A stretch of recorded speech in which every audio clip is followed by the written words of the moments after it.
you just relate better to Dan Wilson, who, by the way, is the new manager and not just the interim manager, Dave. Here's Jerry talking about that. He's the manager moving forward. We've known Dan for the almost his entire professional career. He has been a part of the Mariners family. We have known him here, like I said, this group for 9 years, and he embodies the traits that I think will go a long way toward paving the road, the next stage in our journey. I also believe that walking in the door as an interim anything, and I've been that in my life, walking in the door as an interim anything doesn't really allow you to lay the appropriate groundwork or get the trust and the build-in that's required to be a good leader in the major league space. So I trust those things of Dan. We can't know a person better than we know Dan Wilson, and I believe in both his baseball and who he is as a person. And I think that will resonate very well with our players. Now, is as much as you and I like Scott, obviously a lot of texters don't agree. That's okay. I'm rooting for Dan Wilson, because I'm a Mariner fan. So I want his success means the Mariners are winning. So, yes, I desperately want him to do well because that means my team is winning. But B, he is a great guy. It is just hard to find a better person than Dan Wilson. I say that without any hesitation, and I've never heard anybody say a negative word about him. But I do worry if things don't go well that – that's a guy you've got that kind of sense for, that feeling for, and if he's terrible if things go poorly. I would hope the fans would give him a break in these final 34 because Mariners have kind of shown who they are. It's that saying, when somebody shows you who they are, believe them. Mm-hmm. This is kind of who they are. I mean, they're capable. They could turn it around. I don't expect it, but they can play better.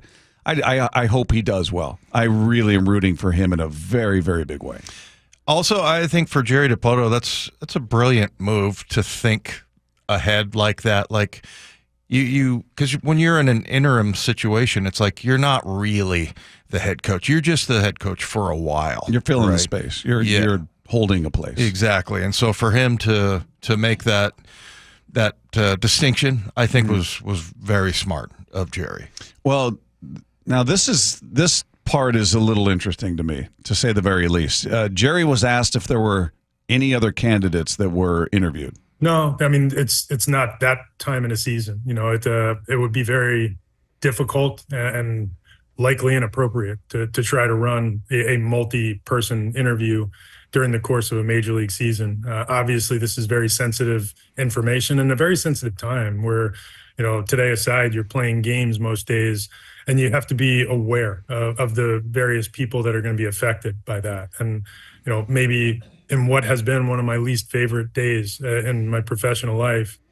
So, I get what he's saying. That makes sense. You don't want it out there. Hey, the Mariners are talking to candidates. They're flying this guy and this guy. And makes sense. You're still trying to make a push for the postseason. You're not out of it. You got a guy who's your buddy, who's your manager.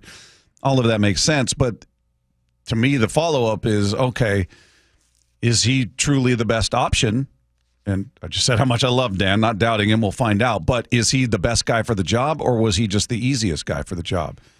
Was there a better option out there? If this were happening in the offseason, would you still have landed on Dan Wilson as your manager? It's a good question. The other thing is, what if Dan Wilson wasn't there in place? I mean, it's a pretty good candidate that you have sitting there, but what if he wasn't there? I mean, who else would you have chosen there? And then, or at least had a conversation with. Yeah. And then would you, make the same distinction we talked about of, you're not just an interim guy. I feel like if you don't have Dan Wilson, probably go, yeah, he's our interim coach. Yeah. I mean, maybe they go to Negron, maybe they go to Manny Acta. I'm not really sure to answer your question, if Dan wasn't there or wasn't interested, what's their move? I don't know. Maybe Mike Blowers. Maybe they should have talked to Blow. Yeah. I don't think he'd take away from his golf time. I don't think he'd want that kind of time sucked out of his schedule. Well, I think Mike could have gone into coaching if he wanted to. Oh, yeah. He knows everything about the game. So, and I think it's on purpose that he's not coaching. Last one, and this is the one that I think probably doesn't sit well with most people, and that is, Jerry said that Servais and DeHart found out via other channels that they were being let go. The worst part of it was the fact that Scott and JD found out about this over the crawl of a news channel, and that it crushes me. I know it hurts them a great deal, and I want to be conscious of that through the course of this process. But have spoken with Dan over the course of the last 3 or 4 days. Once we decided that we were going to make this move, and he embraces the idea moving forward, and I think he's looking forward to whatever the future of the Mariners looks like, and I think he's always been a part of it, and I think he's going to be a part of it in a much bigger way moving forward. How does that happen? Who did Jerry or Justin or John Stan? I don't know how many people were in on this and knew it, but how does that news get leaked out to Ken Rosenthal, who was the first that I saw say anything about it? Maybe somebody knew before, but how does that get to the point of being on the crawl of a television station before you speak to Scott Servais? How does that happen? Yeah, I don't. I'm almost on the side of like, how does it not happen every time? Just because there's so many outlets and different things, and But you got to get the info from somebody. Yeah, that's a tough one, especially since Jerry Dipoto and Scott Servais are friends, and who